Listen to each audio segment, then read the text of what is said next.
drive. No, he finds Mobley. Three-pointer is good.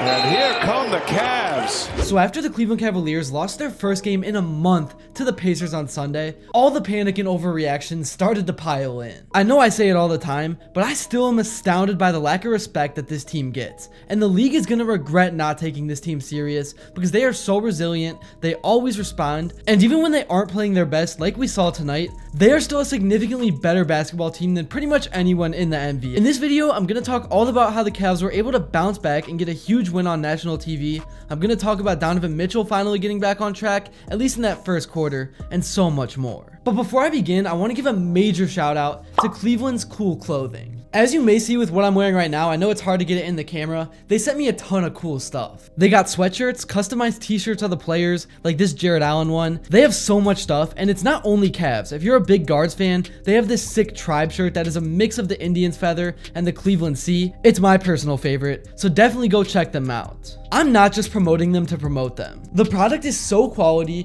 and I've been wearing this sweatshirt around a lot. And if you go to the store and get something, use the code SPENCE and you will get 15% off your order. It's a great deal, and again, shout out to Cleveland's cool clothing. Everything will be in my description that you need to know. Alright, so starting off with what just went down, Donovan Mitchell right out of the gate established why he is one of the best superstars that this league has. He's been in a bit of a scoring slump as of late. He's still been facilitating and making plays at an elite level, but it was great to see him come out of the gate with 19 early first quarter points. And for the Cavs, this was a much better start to the game because after losing that last one, you did not want the Pacers to be up early because if you give a pesky team like that a ton of confidence, they will start to make every shot like we saw on Sunday. But the Cavs threw some early punches and made Indiana play from behind. And I do got to give credit to the Pacers for fighting back. They are a really good team and they play the right way. They definitely are annoying and pesky like I said, but they're a good team that plays with a very high level of energy. And they fought back and basically tied the game going into the locker room. One of the very few things that the Cavs have struggled with this season is the third quarter. It's almost astounding how bad the Cavs have been in that quarter compared to the first, second, and fourth. But you could tell that Kenny Atkinson had this team coming out of the locker room with a new sense of focus and intensity because they came out aggressive, they whipped the ball around the gym, and they had their first Cavalanche of the game. And shout out to Evan Mobley for knocking those three balls down. When he is hitting from behind the arc, it completely opens up the spacing for the guards, and game by game, his shot keeps looking more and more smooth and natural. And Darius Garland has been able to get pretty much wherever on the floor that he wants. When he goes around those Allen screens, he is always at the free throw line with a decision to make. Continue on and take the floater or a contested layup, or throw it inside to Mobley, and 90% of the time, he makes the right decision and gets a bucket. And then as I mentioned quite a few times before that even the TNT announcers were talking about during this game, his defense has really picked up. He's not backing away anymore, he's going toe to toe with the best guards in the NBA. I'm not saying he's an elite defender or even anything close to that at all, but he's no longer a liability, and that has gone a long way in making up for the fact that the Cavs have a small starting backcourt. And then when you add the depth they have off the bench with Karis LeVert and Isaac Okoro coming into the game when they rest, opposing guards just get no breaks. It flips back and forth from intense offensive pressure to intense defensive pressure, and that is why the Cavs are 34-5. It's been the backcourt staying healthy and being aggressive on both sides of the ball. And one way the Cavs really adjusted coming out of halftime after a bad second quarter is they started working the ball inside again and then going out. In the first half, they got a little trigger happy, but they went back to Cavs basketball. It was nice to see Sam Merrill hit a three, and once Mobley and Allen got a few easy baskets to go, the Pacers had to go back to focusing on protecting the paint, and that is when the Cavalanche happened. And I still thought the Cavs could have won this game by way more. Mitchell had a second half stinker, some open shots were not falling like they usually do. But the Cavs responding to the Pacers' grit really frustrated that team. You could see it on their faces. It even went as far as Benedict Mathurin getting ejected for sizing up a female official over one of the most blatantly obvious fouls I've ever seen. I do think the Cavs did benefit from the officiating tonight, but not to the point where it affected the outcome of the game. I thought the hanging on the rim technical was bad, but the travel was a travel. The last foul was so obvious, it wasn't that bad. And Pacers fans trying to act like Cleveland ever benefits from officiating is hilarious. Anyways, moving on, let's look at some of the actual stats from this game. Donovan Mitchell had 35 points, 9 rebounds, 3 assists, and 2 steals, and led the team being plus 13 on the floor.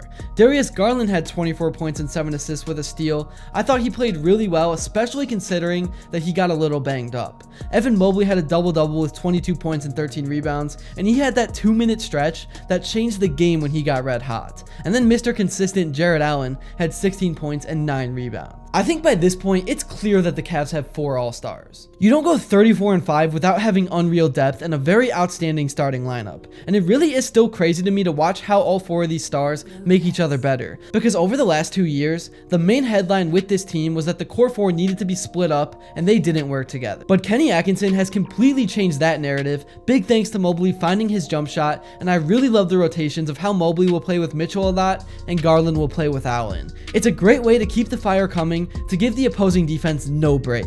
And over the last few games, the bench has struggled to consistently knock down shots, but when LeVert is going offensively, when Okoro is knocking down his wide open threes, when Jerome gets healthy again and recovers from his sickness, 1 through 10, the Cavs have the best roster in the league. And that is why at the end of the game, I laughed when the TNT crew mentioned that everyone has been wondering when this streak of basketball the Cavs are on will end. It's so funny to me that people view this team as a Cinderella story or a regular season team. The narrative that they are first round exits makes no sense to me, considering that this franchise has only lost in the first round 1 time over the last decade. This is not a Cinderella run, this is the deepest team in the league, and they have 4 All-Stars. I know nobody outside of Cleveland actually watches the games, so nobody would know, but this team is deep, they have great chemistry, and they are only getting better and better. So to me, it's all just about staying healthy. If the Cavs are completely healthy going into a 7-game series, nobody in this league can beat them, not even Boston. So the NBA is going to regret not taking the Cavs seriously. Here's what some of the guys had to say in their post-game interviews following the win. Knocked in the teeth, punched in the mouth, and we responded. Won the possession game, which we talked about. I think 14 offensive rebounds in the second half. But really, Donovan set the tone. It was one of those nights where you kind of knew he wasn't going to let us lose. You knew that. I knew it from shoot around. The guys were locked in and responded really well. He just set the stamp, put the stamp on the game, and then Darius Garland closed it as he usually does, and so that's a nice dynamic duo. And then you had Evan in the middle of the game.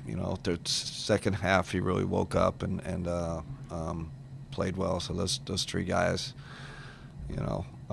were phenomenal. That's all I got for this video. Thank you all so much if you made it to this point, and if you enjoyed and haven't yet, please be sure to drop a like and subscribe, because your support truly does mean the world. And also, let me know what you would like to see next, and until then, I will see you all later.